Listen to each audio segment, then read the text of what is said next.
నిన్న ముఖ్యమంత్రి గారు ఇక్కడ కొడంగల్లో మాట్లాడుతున్నారు. ఏమన్నాడంటే చీరలు పంపించిన ఓట్లన్నీ నాకే గుర్తుండ్రి అన్నాడు. అంటే నేనేమంటున్నా అంటే వాస్తవానికి కేసీఆర్ గారు ఉన్నప్పుడు పండుగకు బతుకమ్మకు చీరలు వచ్చినాయి. 2 పండుగలు పోయినాయి, వచ్చింది ఒకటే చీర కాదా? 2 పండుగలకు రావాల్సింది ఒకటే వచ్చింది. పోనీ కేసీఆర్ గారు ఉన్నప్పుడేమో 18 ఏళ్లు నిండిన అమ్మాయి నుంచి అత్తకు వచ్చింది, తల్లికి వచ్చింది, కోడలికి వచ్చింది. కానీ ఇప్పుడేమంటున్నారు, ఓన్లీ ఎస్హెచ్సి గ్రూప్ లో ఉన్న వాళ్ళకు మాత్రమే ఇచ్చారు.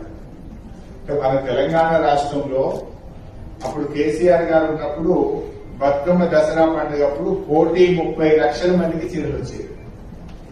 ఇప్పుడు ఎస్హెచ్సి గ్రూప్ లలో ఎందరున్నారు? 46 లక్షల మంది మాత్రమే ఉన్నారు. అంటే సగం కూడా వస్తలేదు. అంతే కదా? మీ ఇంట్లో ఇప్పుడు అత్త గ్రూప్ లో లేదని అత్తకు వస్తలేదు, బిడ్డ గ్రూప్ లో లేదంటే బిడ్డకు వస్తలేదు. ఆనాడు 1,30 లక్షల మందికి ఇస్తే ఇవాళ కేవలం 46 లక్షల మందికి మాత్రమే ఇస్తూ ఉన్నారు. పోనీ అది 2 పండుగలు అన్న 2 ఇచ్చిండ్రా అంటే ఒకటే ఇచ్చింది, అది కూడా ఒకటే కలర్. మళ్ళా ఇవన్నీ కూడా ఇబ్బందులు ఉన్నాయి. మన సిద్దిపేట జిల్లా చూసుకుంటే, మన సిద్దిపేట జిల్లాలో 3,83,000 మంది ఆడపిల్లలు ఉన్నారు. 18 ఏళ్లు దాటిన వాళ్ళు 3,83,000 మంది ఉంటే ఇస్తున్నది ఎంతమందికి? 1,99,000 మందికి ఇస్తున్నారు. అంటే సగం మందికి వస్తున్నాయి, సగం మందికి వస్తలేదు. నిజంగా ఇచ్చేది ఉంటే 2 పండుగలు 2 బతుకమ్మలు ఇచ్చినా బాగుంది, లేదు అందరికి ఇచ్చినా బాగుంది. అది కొందరికే ఇచ్చుడు, ఒక ఏడాది ఇచ్చి ఒక ఏడాది అయిపోతుంది కదా. దానికి నాకు బుద్ధి ఉంది అంటుండు తినప్పుడు. ఇంకా దాన్ని ఏమంటుండు, సారే పెట్టిన అంటుండు, చీరిచ్చి సారే పెట్టిన అంటుండు. అయ్యా రేవంత్ రెడ్డి గారు సారే పెట్టుడు అంటే నువ్వు ఇస్తానన్న మహాలక్ష్మి నెలకు 25,000 ఇస్తా అన్నారు. మనకు 2 ఏళ్ళు అయింది. 2 ఏళ్ళు అంటే ఎంత అవుతుంది?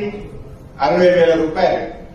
నిజంగా చీరతోని నువ్వు ఇస్తానన్న 60,000 కూడా ఇస్తే అప్పుడు సారా పెట్టినా 60,000 ఇచ్చినాక సారా పెట్టినట్టు అయితే తప్ప, నువ్వు సగం మంది ఆడవాళ్ళకి ఇచ్చి 2 ఏళ్ళది ఒకటే ఇచ్చి ఆ ఒక్క చీరకు సారీ పెట్టినా అంటే ఇది ఎవరి చెవులు పువ్వు పెడుతుందో అర్థం చేసుకోవాల్సిన అవసరం ఉంది. అంతేనా కాదు? చీర ఇచ్చి దాన్ని సారీ అంటుంది. చీర ఎక్కడ నువ్వు మహాలక్ష్మి పైసలు కూడా ఇస్తే అది సారీ పెట్టినట్టు అయితే. ఒక బాండ్ పేపర్ రాసిచ్చిండ్రు, ఇంటింటికి బాండ్ పేపర్ పంచిండ్రు, రాగానే నెలకు 2,500 ప్రతి మహిళకు ఇస్తామన్నారు. మరి 24 నెలలు అంటే 60,000 రూపాయలు బాకీ పడ్డట్టే కదా. గవి మరి అందరికీ చీరలు.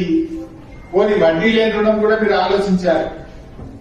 వాస్తవానికి మనకు వడ్డీ లేని రుణంలో ఏం చెప్పారమ్మా?